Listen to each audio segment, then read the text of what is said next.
ಮತ್ತಾಯನ ಬರೆದಂಥ ಸುವಾರ್ತೆ 26ನೇ ಅಧ್ಯಾಯ 39ನೆಯ ವಾಕ್ಯ. ನನ್ನ ತಂದೆಯೇ, ಸಾಧ್ಯವಾಗಿದ್ದರೆ ಈ ಪಾತ್ರೆಯು ನನ್ನನ್ನು ಬಿಟ್ಟು ಹೋಗಲಿ, ಹೇಗೂ ನನ್ನ ಚಿತ್ತದಂತಾಗದೆ ನಿನ್ನ ಚಿತ್ತದಂತೆಯೇ ಆಗಲಿ ಎಂದು ದೇವರನ್ನು ಪ್ರಾರ್ಥಿಸಿದನು.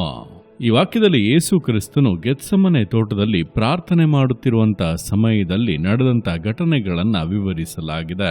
ನೋಡುವಂಥ ಸಮಯದಲ್ಲಿ ಯೇಸು ಕ್ರಿಸ್ತನು ಹಿಡಿದುಕೊಡಲ್ಪಡುವಂಥ ರಾತ್ರಿಯಲ್ಲಿ ತನ್ನ ಶಿಷ್ಯರೊಂದಿಗೆ ಗೆತ್ಸಮನೆ ತೋಟಕ್ಕೆ ಹೋಗಿ ಅಲ್ಲಿ ಬಹಳ ದುಃಖವುಳ್ಳವನಾಗಿ, ಬಹಳ ಮನಗುಂದಿದವನಾಗಿ, ಭಾರವುಳ್ಳವನಾಗಿ ಪ್ರಾರ್ಥಿಸುವುದಕ್ಕೆ ಪ್ರಾರಂಭಿಸಿದನು.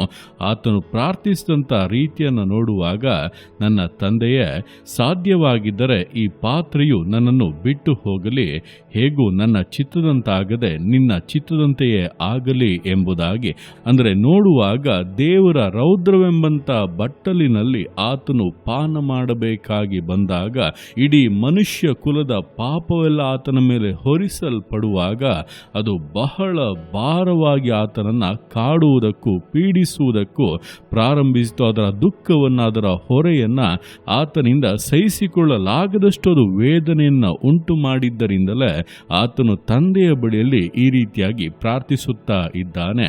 ಹಾಗಾದರೆ ಪಾಪವು ಎಷ್ಟು ಭಾರವಾದದ್ದು, ಎಷ್ಟು ಯಾತನೆ ಉಳ್ಳದ್ದು ಎಂಬುದನ್ನು ನಾವಿಲ್ಲಿ ಅರಿತುಕೊಳ್ಳಬಹುದು. ಪ್ರತಿಯೊಬ್ಬ ಮನುಷ್ಯನ ಜೀವಿತದಲ್ಲಿ ಕೂಡ ಅವನು ಮಾಡುವಂಥ ಪಾಪಗಳು ಅವನ ಮೇಲೆ ಹೊರಿಸಲ್ಪಡುವಂಥ ಸಮಯ, ಕ್ಷಣಗಳು ಬರುತ್ತವೆ. ಆಗ ಅವನು ಮಾಡಿದಂಥ ಪಾಪಗಳ ನಿಮಿತ್ತ ಬಹಳವಾಗಿ ಒಂದು ವೇದನೆ, ಬಹಳವಾದಂಥ ಒಂದು ಭಾರ, ಯಾತನೆಯನ್ನು ಅವನು ಅನುಭವಿಸುತ್ತಾನೆ. ಅದರಿಂದ ಬಿಡುಗಡೆ ಬೇಕು ಅಂದರೆ ಅದನ್ನು ಯೇಸು ಕ್ರಿಸ್ತನಿಂದ ಮಾತ್ರವೇ ಹೊಂದುವುದಕ್ಕೆ ಸಾಧ್ಯ. ಕಾರಣ ಆತನೇ ಮನುಷ್ಯರ ಪಾಪಗಳನ್ನೆಲ್ಲ ಹೊತ್ತು ಪಾಪಕ್ಕೆ ಪರಿಹಾರವನ್ನು ಉಂಟು ಮಾಡಿ ತನ್ನ ರಕ್ತವನ್ನು ಸುರಿಸಿ ಶಿಲುಬೆಯಲ್ಲಿ ತನ್ನನ್ನು ಬಲಿಯಾಗಿ ಕೊಟ್ಟು ಪಾಪದ ಬಲಗಳನ್ನೆಲ್ಲ ಮುರಿದು ಹಾಕಿದವನು. ಆದ್ದರಿಂದ ಒಂದು ವೇಳೆ ಈ ದಿವಸ ನಿಮ್ಮ ಜೀವಿತದಲ್ಲಿ ನೀವು ಮಾಡಿರುವಂಥ ಪಾಪಗಳು, ನಿಮ್ಮ ಜೀವಿತದಲ್ಲಿ ಇರುವಂಥ ತಪ್ಪುಗಳು, ಅಪರಾಧಗಳು ಭಾರವಾಗಿ ನಿಮ್ಮನ್ನು ಪೀಡಿಸುತ್ತಾ ಇರುವುದಾದರೆ, ನಿಮ್ಮ ಮನಸ್ಸಾಕ್ಷಿ ಚುಚ್ಚುತ್ತಾ ಇರುವುದಾದರೆ, ಒಂದು ಸಮಾಧಾನ ಇಲ್ಲದೆ, ನೆಮ್ಮದಿ ಇಲ್ಲದೆ, ಪಾಪದಿಂದ ಪೀಡಿಸಲ್ಪಟ್ಟವರಾಗಿ ಯಾತನೆಯಲ್ಲಿ ನೀವು ಇರುವುದಾದರೆ ಈ ದಿವಸ ಪ್ರಾರ್ಥಿಸಿ, ದೇವರೇ, ನನ್ನ ಜೀವಿತದಿಂದ ಇದನ್ನು ತೆಗೆದು ಹಾಕಿರಿ, ಭಾರವನ್ನು ನೀಗಿಸಿರಿ, ನನ್ನ ಹೃದಯವನ್ನು ಯೇಸು ಕ್ರಿಸ್ತನ ರಕ್ತದಿಂದ ತೊಳೆದು ನನ್ನನ್ನು ಪರಿಶುದ್ಧ ಪಡಿಸಿರಿ ಎಂಬುದಾಗಿ ಪ್ರಾರ್ಥಿಸುವುದಾದರೆ, ಈ ಹಾದಿಯಲ್ಲಿ ಹಾದು ಹೋದಂಥ ಯೇಸು ಕ್ರಿಸ್ತನು ನಿಮ್ಮ ವೇದನೆಯನ್ನು, ನಿಮ್ಮ ಈಗಿನ ಸ್ಥಿತಿಯನ್ನು ಅರಿತು ನಿಮಗೆ ಖಂಡಿತವಾಗಿ ಸಹಾಯ ಮಾಡುತ್ತಾನೆ. ಪಾಪದ ಭಾರಗಳೆಲ್ಲ ನೀಗಿ ಹೃದಯವು ಹಗುರವಾಗುವುದನ್ನು, ಆತನು ಕ್ಷಮಿಸಿರುವಂಥ ಒಂದು ಸಂತೋಷವನ್ನು ನೀವು ಅನುಭವಿಸುವುದನ್ನು ಈಗಲೇ ಕಾಣಬಹುದು. ಆದ್ದರಿಂದ ಯೇಸು ಕ್ರಿಸ್ತನು ನಮಗೋಸ್ಕರ ಲೋಕದ ಪಾಪವನ್ನೆಲ್ಲ ಹೊತ್ತು ತೀರಿಸುವಂಥ ಯಜ್ಞದ ಕುರಿಯಾದಾತನಾಗಿ ಬಂದು ಅಷ್ಟು ಭಾರವನ್ನು ಹೊತ್ತು ತನ್ನ ಪ್ರಾಣವನ್ನೇ ಕೊಟ್ಟು ನಮಗೆ ವಿಮೋಚನೆಯ ಮಾರ್ಗವನ್ನು ಏರ್ಪಡಿಸಿದ್ದಾನೆ. ಆತನ ಮೇಲೆ ನಂಬಿಕೆಯನ್ನು ಇಟ್ಟು ನಾವು ಪ್ರಾರ್ಥಿಸುವಾಗ ನಮ್ಮ ಪಾಪದ ಭಾರಗಳು ನೀಗಿ ಆತನ ರಕ್ತದಿಂದ ತೊಳೆಯಲ್ಪಟ್ಟಂಥ, ಕ್ಷಮಿಸಲ್ಪಟ್ಟಂಥ, ಬಿಡುಗಡೆ ಆದಂಥ ಒಂದು ಅನುಭವದಲ್ಲಿ ನಾವು ನಡೆಯಬಹುದು ಎಂಬುದನ್ನು ಅರಿತು ಪಾಪದ ಭಾರದಲ್ಲಿ ಮುಳುಗಿ ಯಾತನೆಯನ್ನು, ವೇದನೆಯನ್ನು ಅನುಭವಿಸುತ್ತಾ ಜೀವಿಸದೆ ದೇವರ ಮುಂದೆ ಸಮರ್ಪಿಸಿರಿ, ಪಾಪಗಳನ್ನು ಅರಿಕೆ ಮಾಡಿರಿ. ಯೇಸು ಕ್ರಿಸ್ತ ನಿಮ್ಮನ್ನು ತೊಳೆದು ವಿಮೋಚಿಸಿ, ರಕ್ಷಿಸಿ, ಆಶೀರ್ವದಿಸಿ, ಘನಪಡಿಸುವುದು ನಿಶ್ಚಯ ಎಂಬುದನ್ನು ತಿಳಿದು ದೇವರ ಕರಗಳಲ್ಲಿ ಸಮರ್ಪಿಸಿ ವಿಧೇಯತೆಯಿಂದ, ದೃಢತೆಯಿಂದ, ಸಮರ್ಪಣೆಯಿಂದ ವಿಶ್ವಾಸ ಜೀವಿತಗಳನ್ನು ಮುನ್ನಡೆಸೋಣ. ದೇವರ ಕರಗಳಲ್ಲಿ ಸಮರ್ಪಿಸಿ ಪ್ರಾರ್ಥಿಸೋಣ. ಯೇಸುವೆ, ಸ್ತೋತ್ರ ರಾಜ, ಕೊಟ್ಟಂಥ ದಿವಸಕ್ಕೋಸ್ಕರ ಸ್ತೋತ್ರ ಕರ್ತನೆ. ಈ ದಿವಸ ನಿನ್ನ ಕರಗಳಲ್ಲಿ ಸಮರ್ಪಿಸ್ತಾನೆ. ಪ್ರತಿಯೊಂದು ಜೀವಿತಗಳನ್ನು ನೀನು ಆಳ್ವಿಕೆ ಮಾಡು, ಬಲಪಡಿಸು ಕರ್ತನೆ.